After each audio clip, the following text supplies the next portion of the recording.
Shalom, saudara-saudara yang dikasihi Tuhan Yesus Kristus, selamat pagi, selamat berjumpa lagi pada renungan harian di pagi ini.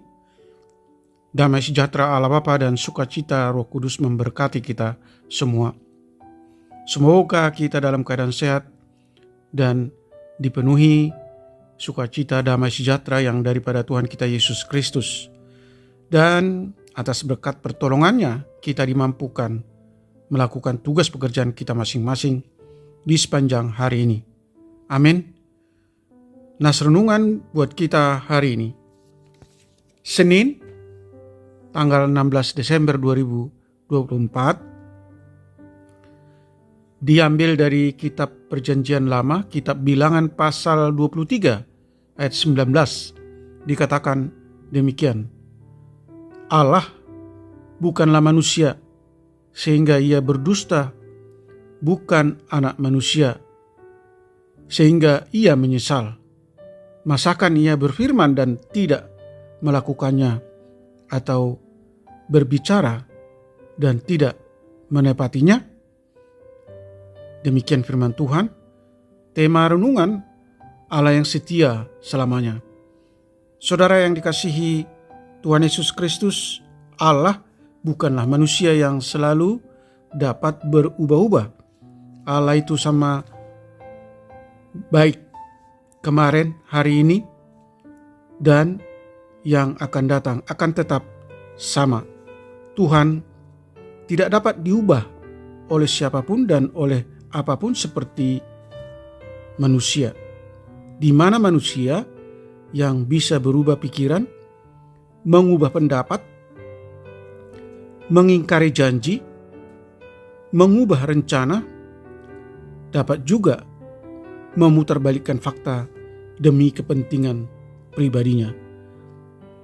Saudara yang dikasihi Tuhan Yesus Kristus, Allah itu kekal, Allah itu sama dan sempurna dalam segala pemikirannya, dapat dipercaya dalam segala jalannya. Nasihat Tuhan teguh, seperti janji-janjinya pasti, firman-Nya pasti dan tetap, tidak berubah dari generasi ke generasi. Itulah alasan kita untuk tetap memuji Tuhan di dalam kehidupan kita, karena janjinya pasti dan tidak berubah. Ia tidak pendusta, walaupun kita sering dengar Yesus adalah 100% manusia, tetapi dia tidak seperti manusia yang selalu berdusta untuk kepentingan pribadinya dan dapat berubah setiap saat. Tuhan bukanlah pendusta seperti manusia, sehingga ketika sadar akan dusta yang telah diperbuat maka akan menyesal. Sedangkan penyesalan selalu datang terlambat di dalam kehidupan ini. Untuk itu, saudara yang dikasihi Tuhan Yesus Kristus, marilah kita meneladani hidup Tuhan yang selalu menepati janjinya terhadap manusia, yaitu janji penyertaannya, janji keselamatan akan selalu diberikan kepada umatnya yang selalu setia kepadanya. Dia berfirman, maka dia akan menepati janji-janjinya. Amin. Mari kita berdoa. Tuhan Allah Bapa di surga, Allah yang kami sembah di dalam Yesus Kristus, Allah yang kekal, Allah yang sempurna dalam segala pemikiran. Firman-Mu pasti dan tetap, tidak berubah dari generasi ke generasi. Allah penuh belas kasih, murah hati, dan maha pengampun.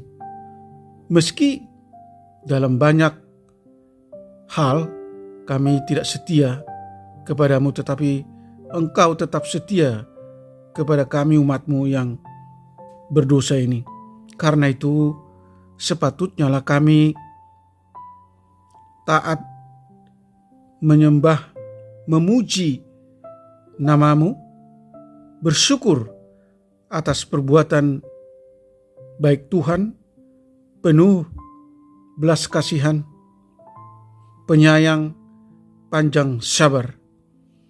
Untuk itu tolong kami, Tuhan, supaya kami berlaku setia dan hidup dalam kekudusan, taat melakukan perintah-perintah-Mu. Tuhan Allah yang Maha Kasih, kiranya Engkau senantiasa menyertai setiap kami, menolong kami untuk bisa terlepas dari segala beban, masalah-masalah, dan pergumulan hidup kami. Dan kiranya segala sakit penyakit yang kami derita saat ini, Tuhan menyembuhkan lewat kuasa-Mu yang ajaib. Beri kami iman percaya yang kokoh untuk senantiasa mengandalkan pertolongan-Mu dalam semua aspek kehidupan kami, terutama di saat kami menghadapi masa-masa sulit. Tuhan memberkati bangsa dan negara kami. Tuhan memberkati Presiden Prabowo Subianto dan Wakil Presiden Gibran Rakabuming dan semua lembaga-lembaga tinggi negara. Mampukan mereka untuk bersinergi dan supaya mereka memiliki integritas yang berkomitmen untuk mengatasi berbagai krisis yang ada di negara kami saat ini, terutama masalah kemiskinan, masalah pengangguran, masalah keadilan hukum, dan potensi bencana alam, dan juga jauhkanlah disintegrasi bangsa. Terima kasih Tuhan, kami telah berdoa dan mengucap syukur dalam nama anak-Mu Yesus Kristus. Amin. Shalom. Selamat beraktivitas. Tuhan Yesus memberkati.